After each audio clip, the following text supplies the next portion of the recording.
Žēlastība jums un miers no Dieva mūsu Tēva un no Kunga un Pestītāja Jēzus Kristus. Āmen. Klausieties šīs baltās svētdienas svēto rakstu lasījumu no Jāņa evaņģēlija 20. nodaļas. Šīs nedēļas pirmās dienas vakarā, kad mācekļi, baidīdamies no jūdiem, bija sapulcējušies aiz aizslēgtām durvīm, atnāca Jēzus un nostājies viņu vidū sacīja: miers ar jums. To sacījis viņš rādīja tiem savas rokas un savus sānus. Mācekļi ieraudzījuši kungu, kļuva līgsmi. Kungs tiem atkal sacīja: miers jums. Kā Tēvs mani ir sūtījis, tā arī es jūs sūtu. To pateicis viņš dvesa uz viņiem un sacīja: ņemiet svēto garu. Kam jūs grēkus piedosiet, tiem tie būs piedoti. Kam paturēsiet, tiem tie paliks. Kad Jēzus atnāca, Toms saukts Dvīnis, viens no 12, nebija ar viņiem. Citi mācekļi viņam sacīja: mēs redzējām kungu. Bet viņš tiem atbildēja: kamēr es neredzēšu naglu brūces viņa rokās, kamēr nelikšu pirkstu viņa naglu brūcēs un kamēr nelikšu savu roku viņa sānos, tikmēr es neticēšu. Pēc 8 dienām mācekļi atkal bija tur kopā, un Toms bija ar viņiem. Durvis bija aizslēgtas, bet Jēzus nāca un nostājās viņu vidū un sacīja: miers ar jums. Pēc tam viņš Tomam sacīja: stiep šurp savu pirkstu un lūko manas rokas, stiep savu roku un liec manos sānos, un neesi vairs neticīgs, bet esi ticīgs. Toms viņam atbildēja: mans kungs un mans Dievs. Jēzus tam sacīja: tu tici tādēļ, ka tu mani redzēji, bet svētīgi tie, kas nav redzējuši, bet tomēr tic. Āmen. Nāc svētais gars, nāc, apgaismo mūsu tavu vārdu patiesībā, jo tavi vārdi ir mūžīga un svēta patiesība. Āmen.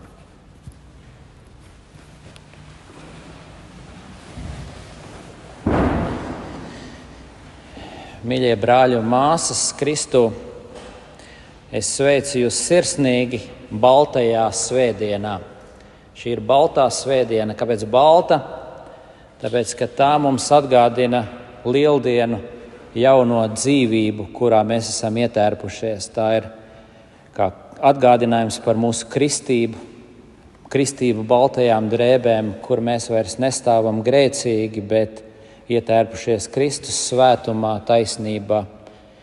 Un balta mācītājiem arī ir tērps balts, kas simbolizē to, ka mēs nestāvam šeit savā personā, bet mēs esam nākuši Kristus vārdā, Kristus personā un viņa vārdus sludinam. Tā ir baltā svētdiena daudzās nozīmēs, un es sveicu jūs šajā priecīgajā, triumfālajā pēc lieldienas svētdienā. Un tā mums atgādina, kā toreiz bija. Tā neticamā lieldienu dzīvības augšām celšanās vēsts, kā tā izlauzās, kā tā satricināja, kā tā pārmainīja mācekļus. Un mācekļu izturēšanās bija pavisam masticīga un varētu būt pat neticīga tajā brīdī. Un ko viņi toreiz darīja? Viņi slēpās. Viņi slēpās Jeruzālemē, augšistabā. Viņi bija nobijušies, viņi bija noraizējušies par savu dzīvību un veselību. Un tāda ir tā cilvēka dabiskā, grēcīgā, vecā reakcija. Un tas ir tik raksturīgi. Cilvēki, kas ir ierāvušies savā čaulā, kas slēpjas savā alā. Un mēs jau paši nenāksim laukā. Mums ir jāizsauc laukā. Un, diemžēl, mēs tik daudz līdzību saskatām arī ar šodienu un ar sevi. Taču, paldies Dievam, Kungs to tā neatstāja. Un gluži kā pēc grēkā krišanas, atceraties Ēdenes dārzā, viņš nāca pakaļ Ādamam. Un viņš tā kā Ādams bija pēc grēkā krišanas, viņš bija bailīgs, viņš bija vainīgs, viņš bija noslēpies. Un Dievs it kā saudzīgi, mīlīgi, it kā nezinādams prasa, kur tu esi, Ādam? Parādies. Viņš tā kā tēvs meklē savu bērnu, kas ir pazudis.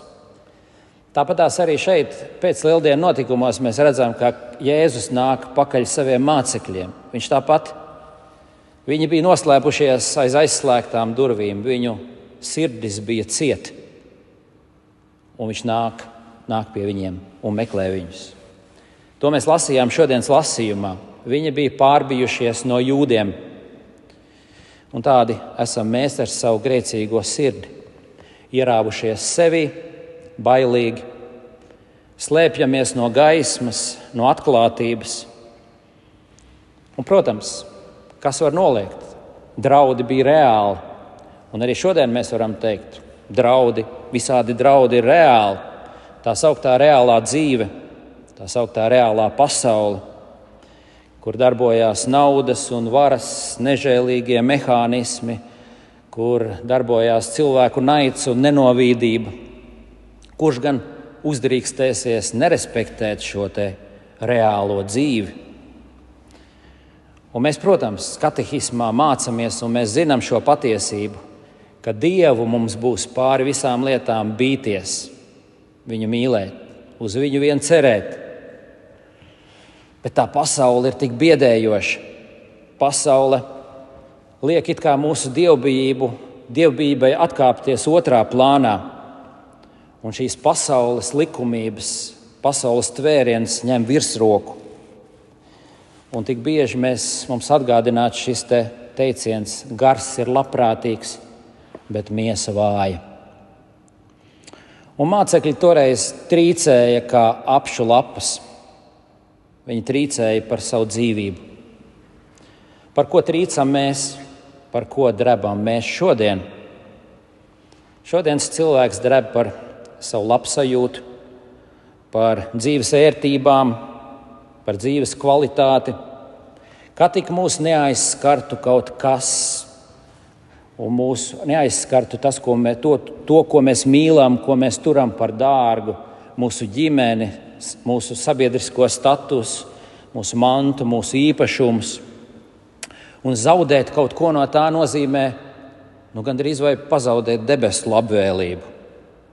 Kāpēc cilvēki tik sāpīgi to uztver? Tāpēc, ka tas ir tik tuvu pieaudzis pie mūsu sirds un kļūst par mūsu lielāko dārgumu, pat dārgāk par pašu Dievu. Bībele to sauc par elku, kas saista un savažo un liek mums trīcēt un drebēt, kā tik mēs to nepazaudējam. Mēs, protams, katehismā mācāmies, ka šīs pasaules lietas nav absolūtas vērtības, tās nevar būt absolūtas vērtības. Taču pārbaudījuma stundā mēs kļūstam tik vāji, tik bailīgi, tik nebrīvi. Un tāpēc mēs bieži līdzināmies šiem mācekļiem, kas ir tik nebrīvi aiz aizslēgtām durvīm, ar aizslēgtām sirdīm, stāvot pašaizsardzības pozīcijā, ar aizdomīgu skatu sejā. Tādi mēs bieži vien esam. Bet lieldienas taču jau ir notikušas. Mūsu kungs ir augšām cēlies. Jauns rīts ir ausis. Jauna dzīvība ir atnākusi un triumfējusi, un lietas nevar palikt tā kā bijušas. Tāpēc Jēzus nevarēja atstāt mācekļus baidāmies šajā te augšistabā. Viņš nāk un meklē, kā mēs slēpjamies savā tumsā, savas dzīves maldos, un viņš neļauj mums nonīkt savos grēkos. Viņš ierodās, viņš uzmeklē aiz aizslēgtām durvīm, ar aizslēgtām sirdīm. Viņš kliedē šos vecos priekšstats, vecās bailes. Un viņš grib to darīt arī mūsu gadījumā, ne tikai pie mācekļiem toreiz. Arī šodien viņš nāk ar saviem vārdiem mūsu vidū. Viņš nāk un meklē mūs, viņš atrod mūs, un viņš saka, lietas nevar palikt tā, kā viņas ir bijušas. Visam ir jātop jaunam.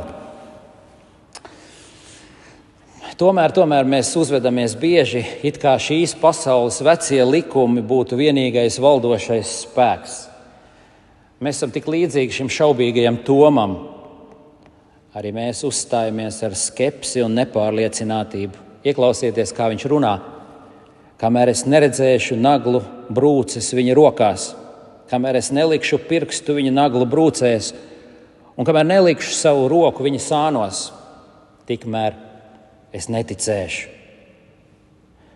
Mēs krampjaini turamies pie vecā un neusticamies jaunajam. Esam kā ieritinājušies, ierāvušies sevī. Viss apkārt liekas draudīgs, aizdomīgs. Esam kā pārņemti tikai ar sevi, ar bailēs par sevi, par visu savējo. Padomāsim, kas ir šīs bailes. Padomāsim, vai Bībele mums nemāca, ka šīs bailes ir grēks. Tas ir grēks, kas ir jāizsūdz, jānožēlo. Tas ir jāliek kunga priekšā, saņemot piedošanu, šķīstīšanu un mazgāšanu. Vai viņš par to visu, par mūsu bailēm, necieta pie krusta staba Golgātā, izciesdams, lai mums vairs nebūtu jābaidās. Viņš pārāk mīl savu radību, lai mūs atstātu nīkstam vecajā. Ko viņš dara? Mēs redzējām evaņģēlijā, ko viņš dara. Viņš nāk savu mācekļu vidū.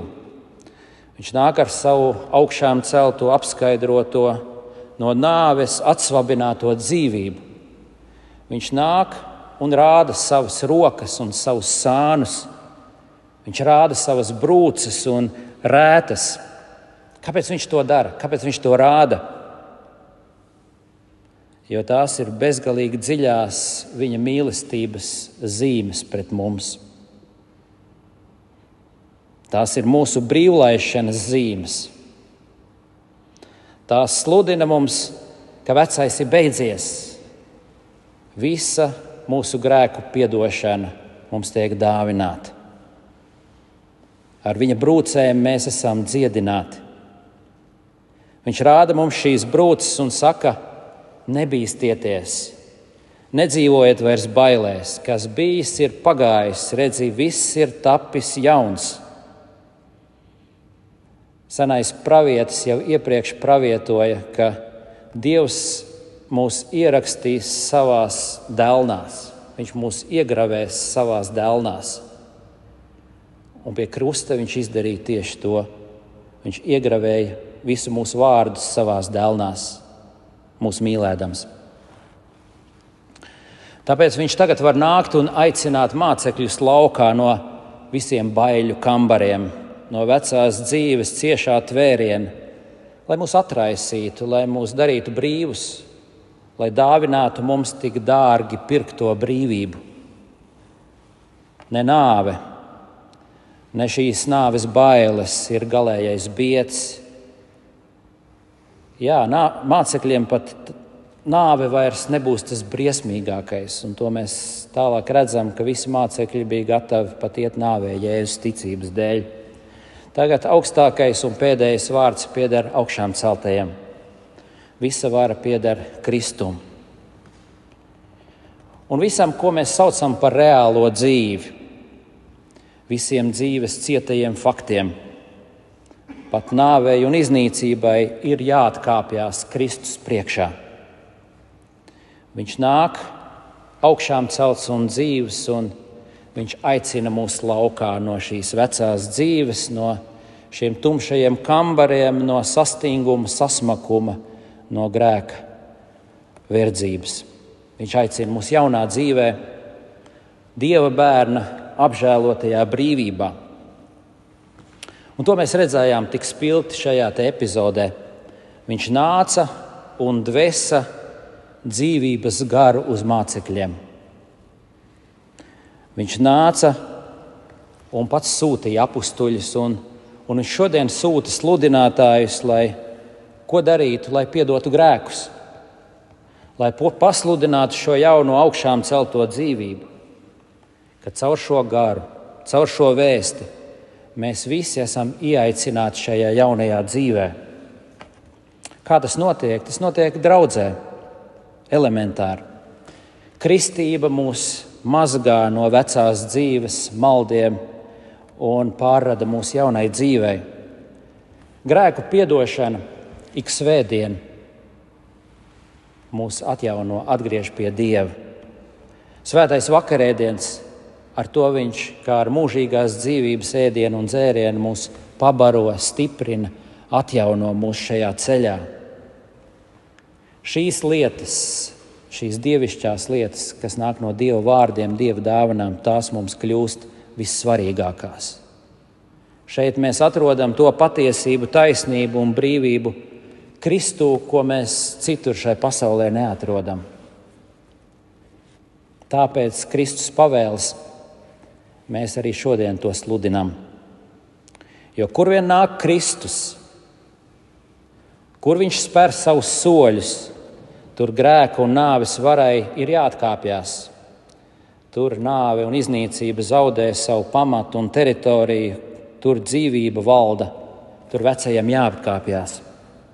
Kā toreiz Jēzus nāca augšistabā, viņš dvēsa uz mācekļiem mieru, dvēsa savu garu, dvēsa savu piedošanu un izklīdināja viņu nāves bailes. Tāpat arī šodien viņš nāk mūsu vidū un izkliedē mūsu bailes. Aicina mūs no laukā no saviem sautības kambariem, lai mēs sāktu dzīvot jaunu dzīvi. Kur Kristus spēr soļus, tur ir jauna dzīvība, tur ir jauns pavasars. Viņš nāk pie mums caur aizslēgtām sirdīm, aizslēgtām durvīm. Viņš nāk un pasludina savu mieru, pasludina savu uzvaru. Viņš rāda arī mums savas brūces, kur viņš to dara žēlstības līdzekļos. Un viņš saka, šodien neesiet neticīgi, esiet ticīgi. Un kas notiek pēc tam? Vai mēs atgriežamies savā vecajā dzīvē, it kā nekas nebūtu bijis? Vai mēs turpinam slēpties un rauties sevī? Nē, mēs neļaujam vecajam valdīt. Mēs neļaujam grēkam valdīt.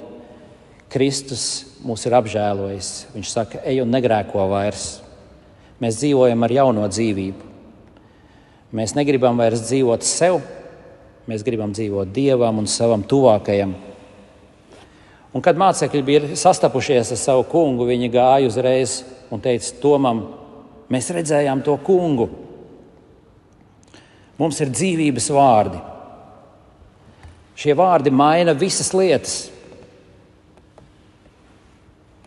To darām arī mēs.